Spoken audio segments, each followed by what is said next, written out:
Hey, welcome to my presentation, and today we're going to be talking about cirrhosis. Okay, and to begin, we have to ask, what is cirrhosis? And cirrhosis is typically defined as the end or the later stages of severe liver damage. Usually, it is the end of liver damage. One step further would be cancer of the liver. And so, cirrhosis, it is a liver with extreme amount of fibrous tissue, and fibrous tissue is just large bands of connective proteins. It's very rough, it's not smooth, stretchy, it's hardened, and usually it's irreversible. The reason why is because your liver, it repairs itself already. That's what it does. It continuously repairs itself through any little damage. But this continued chronic damage of regeneration of the hepatocytes, which are liver cells, it's tired. So all this fibrous tissue, it's just what it is. And because of all this fibrous tissue, this extreme amounts, it makes a large efficiency to metabolize, produce substances, and detoxify substances, whether it's blood or other substances. So in the bottom, you can see left side you got the healthy liver, and on the right side you got the right. You can see the complete difference. On the healthy liver, you have smooth, beautiful, light pink, and on the right you got that deformed looking thing. And you could tell right away, usually in diagnoses of different scans, you could tell right away between a healthy liver and a damaged liver. So you could tell on the right liver is so fibrotic, you could tell it's rough just by looking at it. On the yep. So let us go on. So there's many different causes of cirrhosis. The most common being alcoholic hepatitis. Not the most common, but very general. And this is liver inflammation caused by excessive drinking. So this excessive alcohol intake will cause constant metabolism of this alcohol, so your body could accept it, because alcohol is very toxic to your body. But because of the liver's power, it lets our body accept it. So the liver inflammation caused by excessive drinking will cause constant regeneration and constant fibrosis. And usually that's why they say, binge drinking for one night is better than constant 2 glasses a day every day. Because that one night is just going to go through a harsh regenerative, but it won't be as bad as every single day. You understand? So next would be fatty liver. This could be caused from fatty liver is excessive fat accumulation in hepatocytes. And usually this is because, maybe a large calorie intake, hepatocytes will start absorbing all this fat, or it just can't metabolize. It can't start breaking down all this fat because there's just so much of it. It'll just absorb it, and it'll cause inflammation. And usually this is the first stages of cirrhosis. Not even cirrhosis, but this inflammation, it'll cause fibrotic tissue because of the stretching, and you know and then next would be chronic viral hepatitis infections. This is a huge one. Hepatitis is literally, hepato is pertaining to, and itis is inflammation, so they're pertaining to the liver, inflammation of the liver. So, one prevention that we'll talk about, or I'll mention later again, is, get your hepatitis vaccines. It will prevent this, because hepatitis, it targets it, and yeah, it'll cause inflammation in the liver. And this constant inflammation will cause the fibrous tissue to form from the regeneration. And then hemochromatosis is an iron buildup in the body. So this is very rare, but it happens. The reason being is because our body, when we ingest iron, so when we ingest it, our body will usually take in the right amounts. It'll take in the right amounts, and it'll excrete the rest of it, whether it's urine or stool. But in this disorder, our body will just absorb it and absorb it, and we have nowhere to put it. So it'll just be accumulation of iron, and it will cause this disorder because our liver will be metabolizing so much, it'll start inflamming. So next we have bile duct issues. Gallstones preventing bile to drain properly. So gallstones forming in the gallbladder, it'll create less room for bile to be stored in, because our liver produces bile. The hepatocytes will produce bile, drain it into the bile duct, and send it into the gallbladder. Sorry about that. And because of those gallstones, it might be a buildup of bile causing, different issues. So before we go further with cirrhosis, we should, at least know the general what does the liver do. So we're gonna start with it'll metabolize glucose, lipids, and proteins. It's very general when I say that. It goes so much in detail, which we might talk about more in the next couple of slides. Hepatocytes will produce bile and send to gallbladder. It'll detoxify old blood cells. So when I say detoxify, these is, because we could say that about the kidneys too. But when we say detoxify, it'll break it down. If it's a very inefficient blood cell, it'll break it down, catabolize it and into an iron and bilirubin. It'll separate and send it on its own way. And bilirubin is very important, which we'll talk about soon. And it'll store vitamins and glucose by stellate cells. Stellate cells just store the vitamins, specifically vitamin A. It'll store it in the perisinusoidal space, which we will talk about as well. And the liver will also convert glucose into glycogen. This is the key function of the liver. It'll convert glucose into glycogen and store it. It is important to maintain homeostatic blood glucose levels, in which we will talk about hypoglycemia and hyperglycemia. So before we go ahead, I want to talk more about the glucose into glycogen. So what will happen is we will absorb, or we will, digest foods, and all this glucose, it'll go into the liver, and our liver will metabolize it, and it'll store it as glycogen. Glycogen is stored energy, literally. So let's say we haven't eaten in a couple of days. That glycogen will be utilized. It'll be converted back into glucose and sent into the bloodstream to be used as energy. It'll maintain our blood glucose levels. So lobules are the area containing the functional units of the liver, containing hepatocytes, bile ducts, Kupffer cells, the sinusoid, hepatic artery, vein, and the central vein.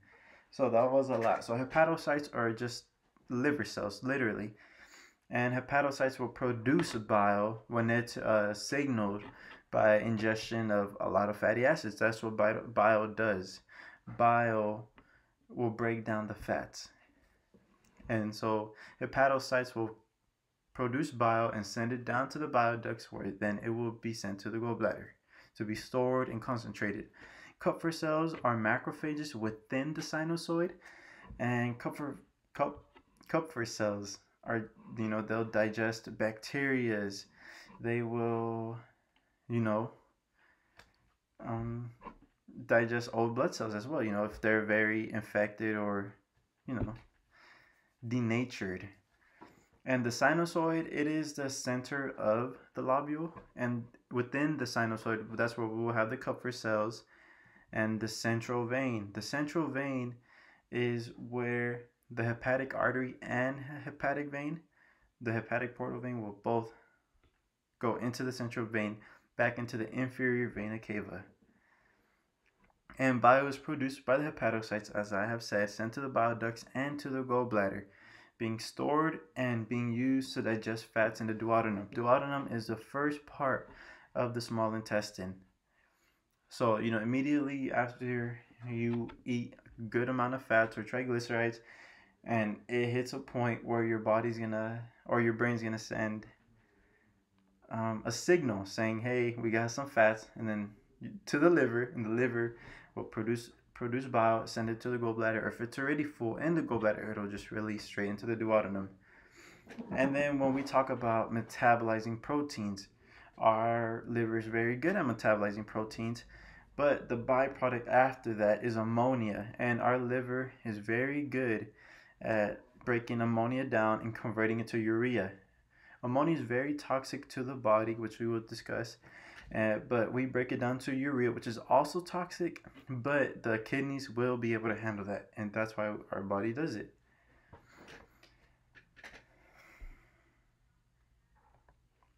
So here we see some good anatomy of the liver and the surrounding organs. So as we can see, we have the hepatic portal veins, and the hepatic portal veins are just the veins that come from many different organs. The hepatic portal veins will come from the spleen, the small intestine, even large intestines, the pancreas, the stomach, and the veins, they will come with small or very deoxygenated amounts of oxygen, of course, but they do contain large amounts of vitamins. And these vitamins are what makes it so nutrient rich.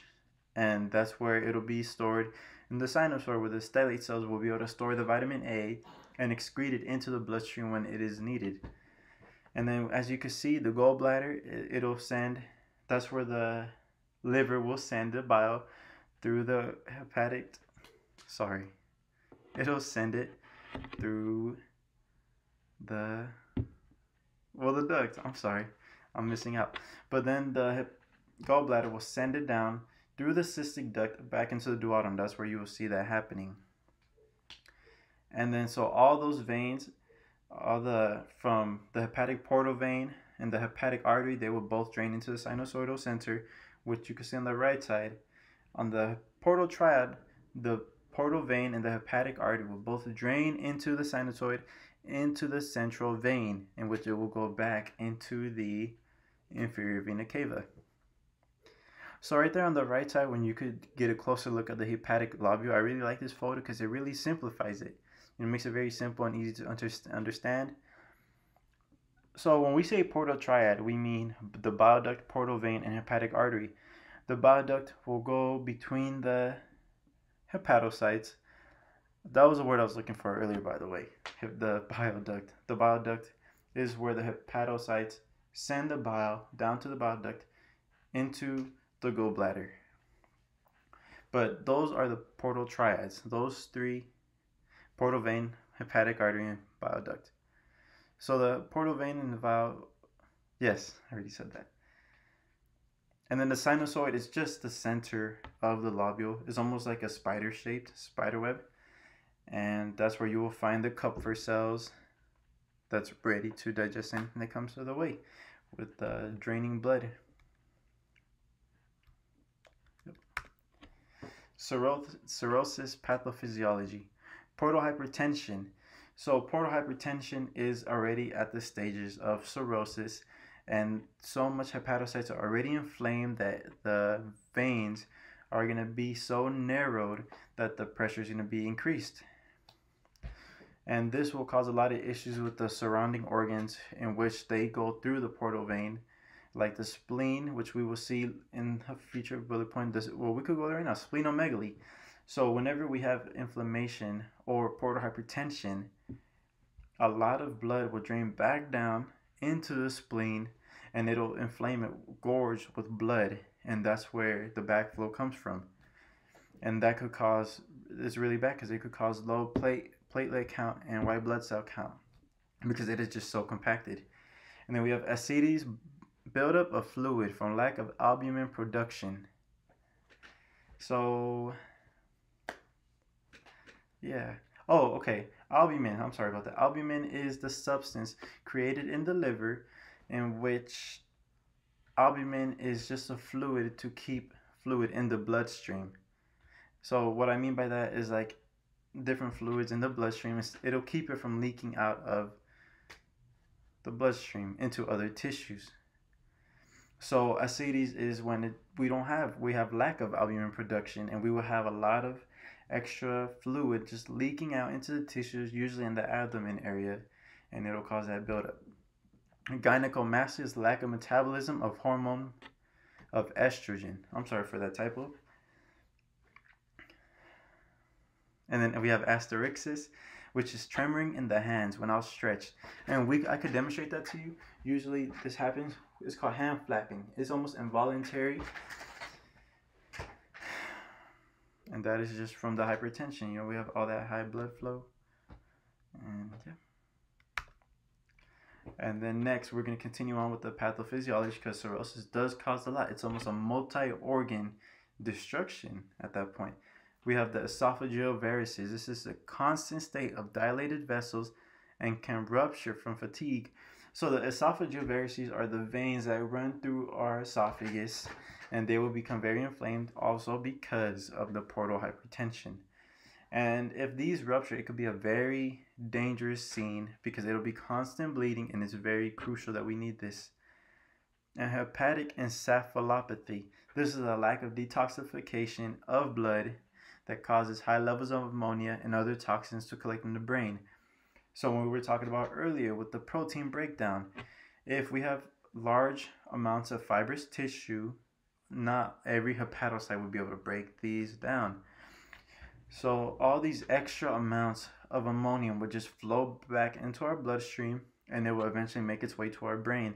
And this is where it gets very crucial, Hepatic encephalopathy, it could lead to mood changes, sleep changes, the way you move, the way you talk, your behavior is it could even put you in a coma if it gets to that extreme measures.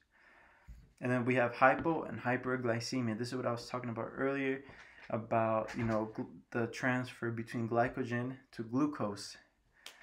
And hypoglycemia is a lack of glycogen to stabilize low blood glucose levels. So this is the example I gave, in which if we don't eat, for example, for maybe 2 days, and we're very fatigued from multiple exercises, this is where we would have our liver have the transfer of glycogen to glucose for immediate energy. But if we have hypoglycemia, because of cirrhosis, where are we going to have the glycogen from if we couldn't even metabolize it in the first place? So that's going to be a huge issue.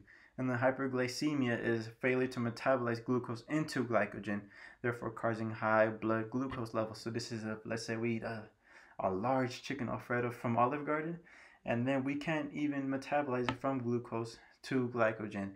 So we're going to have that gigantic excess flow of glucose in the bloodstream.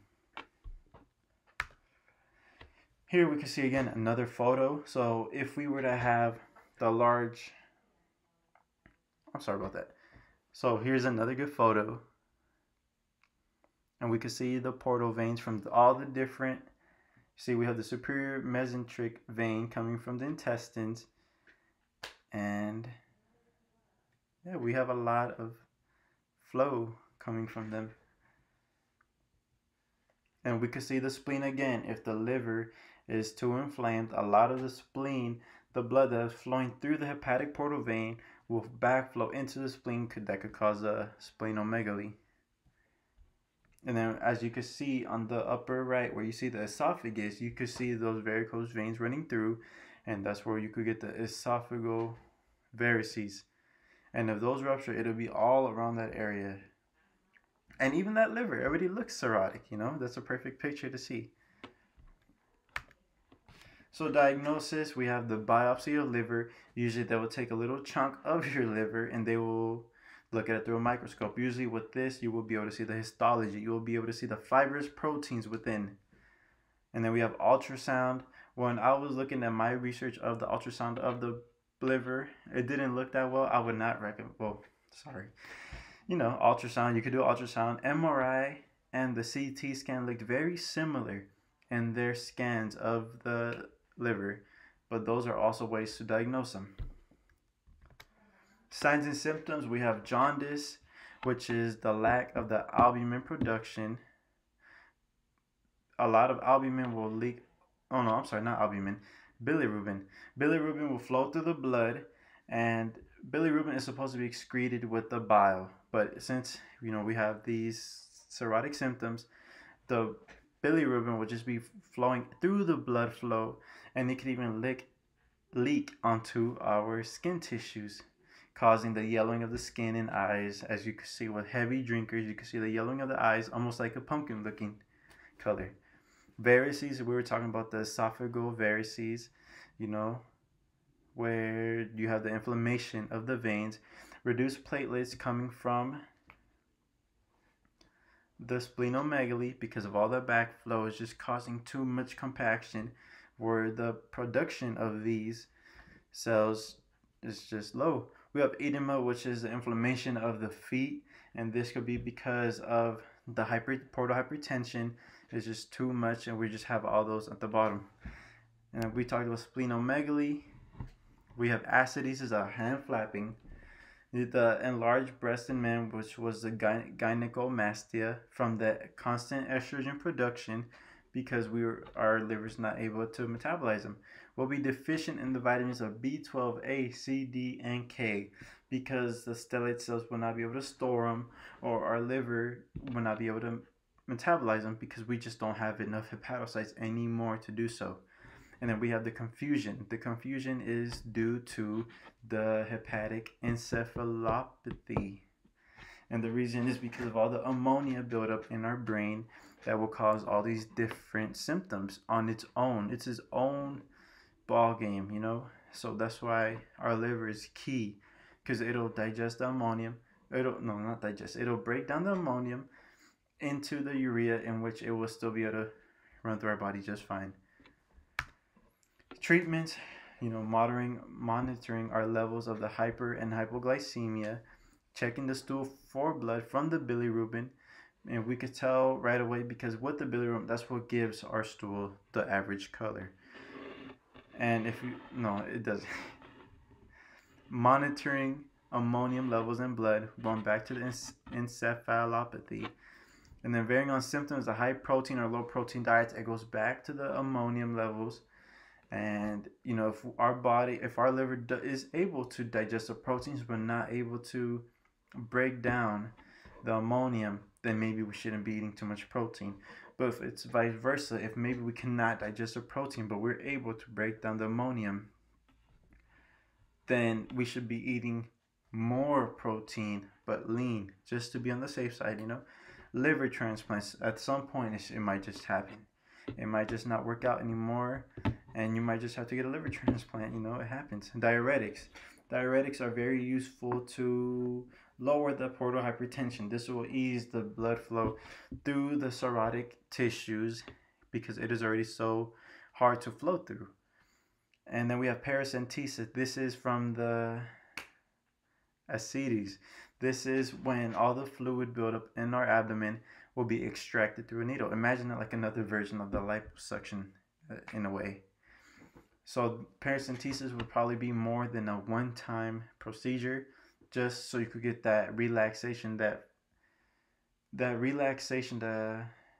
release, of all that buildup, to make it more comfortable for you to continue on. Not so fun facts about cirrhosis is coffee can actually, no, this is wrong. I forgot to change this. Coffee is actually the opposite. Coffee can actually prevent cirrhosis. And it's crazy, because when I learned this, I was like, what? No way.